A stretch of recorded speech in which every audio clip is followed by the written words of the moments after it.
Assalamualaikum warahmatullahi wabarakatuh. Kami dari kelompok 8 akan mempresentasikan tugas UTS atau LKM mata kuliah MKSI dengan dengan anggota kelompok saya Ahmad Isyam Ramadan dengan NIM akhir 3063. Untuk yang pertama di sini saya akan menjelaskan kodenya. Jadi untuk bagian atas ini from dan import ini adalah untuk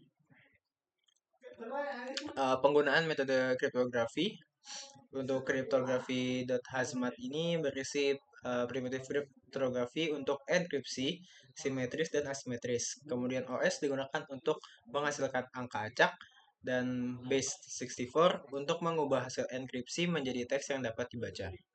Di sini ada def dengan fungsi enkripsi AES dengan parameter message dan key.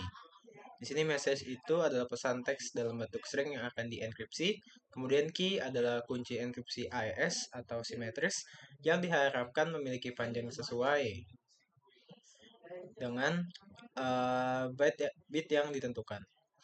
Di sini untuk EV sama dengan OS Random 16 ini adalah uh, menampilkan panjang dari bitnya.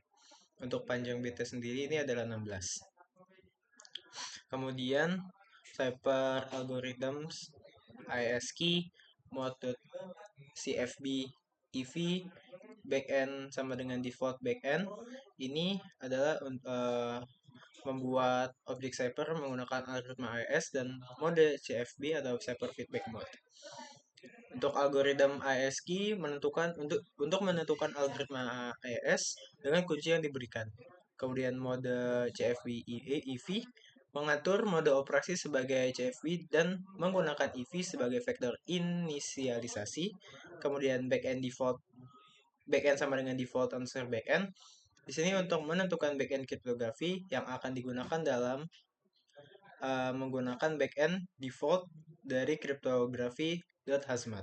Dan encryptor sama dengan cipher.encryptor di sini memanggil metode encryptor dari objek cipher untuk membuat objek enkripsi encryptor. Objek ini digunakan untuk mengenkripsi pesan. Kemudian encrypted answer message sama dengan encryptor.update message encode plus encryptor finalize. Di sini message akan dienkripsi dan menyimpan dalam variabel encrypted message. Untuk message encode tersendiri itu adalah untuk mengonversi pesan dari string menjadi bytes yang dibutuhkan oleh algoritma AES. Kemudian encryptor update message encode ini untuk mengeksekusi pesan enkripsi pada pesan yang telah dikonversi menjadi bits. Metode update mengeksekusi pesan dalam blok-blok data. Kemudian encryptor finalize di sini untuk mengakhiri proses enkripsi dan menambahkan bit final untuk memastikan bahwa pesan telah dienkripsi sepenuhnya. Kemudian return EV plus encrypted message di sini akan mengembalikan gabungan nilai EV dan encrypted message sebagai output dari fungsi serta menyertakan EV di awal hasil enkripsi adalah praktik yang umum sehingga penerima pesan dapat menggunakan EV yang sama saat mendeskripsi. Oke, baik. Perkenalkan, nama saya Brian Andrews Nabitupulu dengan NIM 2324 1010 3044. Di sini saya akan menjelaskan pada bagian eh, enkripsi SHA 256. Di sini fungsinya itu yaitu pertama ada def enkripsi SHA 256 dengan parameternya yaitu message. Nah, di sini parameter message itu pesan dalam bentuk string yang akan di hash menggunakan algoritma SH 256 tadi. Lalu selanjutnya ada digest. Digest sama dengan hashes. Lalu dengan parameternya itu hashes .sha 256, lalu backend sama dengan default backend, ya, dan seterusnya. Nah, di sini itu hashes.sha itu fungsinya itu untuk mengatur algoritma hashing yang akan digunakan nanti. Dalam hal ini itu yaitu SHA-256 yang menghasilkan hash sepanjang 256 bit atau 32 byte. Lalu selanjutnya untuk backend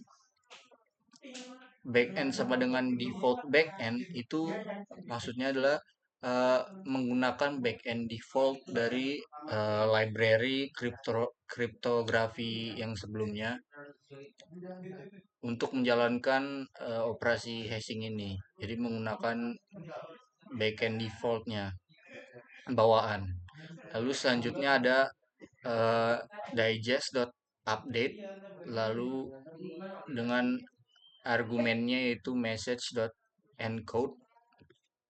Nah, di situ fungsinya itu untuk uh, memperbarui objek digest tadi dengan data pesan yang akan dihash. Di situ message.encode itu fungsinya untuk mengonversi pesan dari string menjadi bytes karena metode hashing itu memerlukan input dalam bentuk byte. Lalu untuk digest.update itu fungsinya untuk memasukkan data yang akan dihash ke dalam objek digest.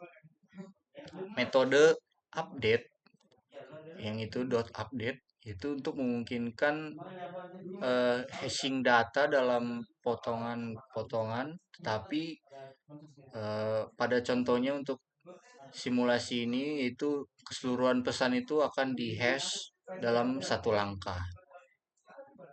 Lalu selanjutnya ada digest.finalize.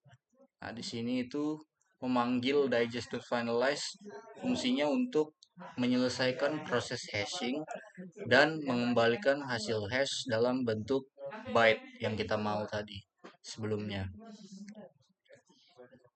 Lalu juga untuk memastikan bahwa hasil hash finalnya itu terkunci dan tidak dapat diubah lagi.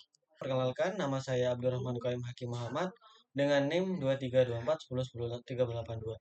Baik, di sini saya akan menjelaskan lanjutan codingan. Di sini ada AS underscore key US random 32, di mana di sini maksudnya AS itu mengeluarkan 32 bit. Nah, kemudian ada fungsi inskripsi RSA di mana eh, dengan mengunci di mana ASCII ini mengunci public mengunci public key. Kemudian eh, pada bagian selanjutnya terdapat pasangan kunci RSA yaitu kunci private yaitu private key, dan kemudian di situ juga ada public exponent sebagai kunci public. Nah, kemudian di selanjut kemudian public exponent sama dengan 65537 adalah nilai umum yang sering digunakan dalam RSA untuk memberikan keamanan yang baik. Nah, kemudian fungsi dari king size 2048 berarti kunci yang memiliki panjang 2048 bit. Nah, kunci ini itu cukup kuat untuk keamanan yang tinggi. Jadi cara kerja pada bagian ini itu pertama, fungsi def itu unscripted set A menerima kunci AS, AS key, dan menginskripsinya menggunakan kunci public RSA. Kemudian kunci private RSA atau yaitu private key dapat digunakan untuk mendeskripsi eh, atau encrypted key tersebut sehingga dapat mengakses kunci AS yang asli. Saya akan menjelaskan untuk codingan sisanya. Sebelum itu, perkenalkan terlebih dahulu. Nama saya Timothy Sanda dengan NIM akhir 371, dan sini saya akan melanjutkan penjelasan dari teman saya tadi Haki. Oke, baik. Untuk 48 di sini, line 48 di sini kita buat sebuah variabel di mana variabelnya ini berguna untuk berisi pesan yang mau kita nanti inskripsikan atau dan juga kita hash dan juga inskripsikan dan deskripsikan nanti. Maka dari itu saya dan juga kelompok saya memberi sebuah variabel yaitu namanya pesan, di mana untuk isinya itu adalah ini punya kelompok 8 seperti itu. Ya.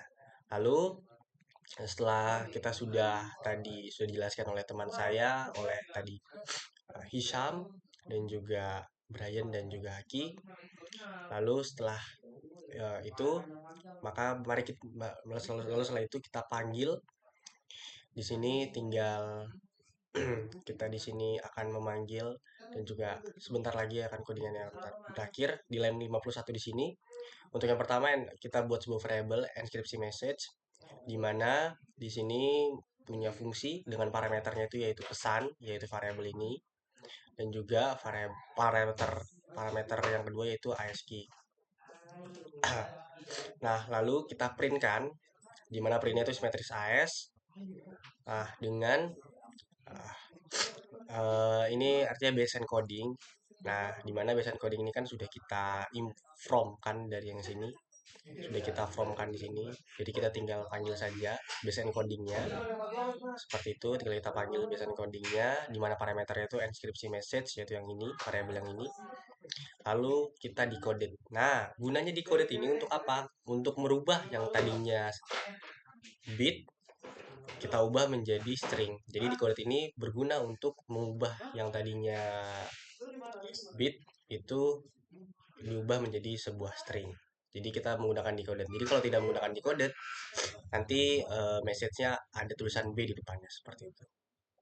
Nah, untuk yang kedua, ini untuk enkripsi SH256, itu juga kurang lebih mirip-mirip sama seperti yang AS. Jadi kita buat dulu sebuah variabel nanti dengan function di mana functionnya itu enkripsi 2 SH256 yang ini.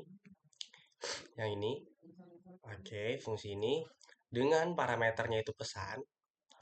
Nah, lalu kita printkan seperti yang saya tadi bilang, jangan lupa untuk tulis base encodingnya dan juga jangan lupa parameternya itu variabel yang ini yang kita buat ini.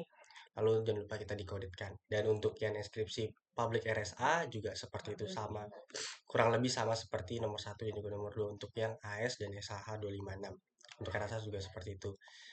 Nah, tapi untuk yang RSA ini karena RSA ini adalah yang tadinya dari AS lalu dienkripsikan, di hash juga menjadi RSA nanti. Nah, jadi seperti ini nantinya. Jadinya kita buat dulu enkripsi ASCII karena memang pertama kan dari enkripsi AS-nya dulu terlebih dahulu, baru nanti kita hash lagi, baru nanti bisa menjadi RSA seperti itu. Lalu jangan lupa fungsinya enkripsi RSA dengan parameter ASCII dan juga public key. Public key itu yang ini. Oke, yang tadi sudah dijelaskan oleh teman saya Haki. Lalu jangan lupa diprintkan, jangan lupa base encodingnya dengan parameternya yang ini, dan jangan lupa di decoded. Nah, lalu untuk hasilnya gimana? Outputnya, mari kita coba jalankan. Nah, output nanti yang dihasilkan adalah seperti ini. Jadi ada simetris AS dengan enkripsinya seperti ini, yang dimana ini adalah artinya adalah ini. Ini punya kelompok 8 titik. Jangan lupa titiknya dimasukkan sana. Jadi ini enkripsinya dan ini untuk asimetrisnya dan ini untuk enkripsi key RSA-nya seperti ini. Seperti itu. Baik, mungkin itu saja dari kelompok kami kelompok 8. Terima kasih. Kami minta maaf jika ada salah kata ataupun ada kata-kata yang membuat ambigu. Selebihnya, terima kasih. Kami dari kelompok 8 pamit undur diri. Terima kasih.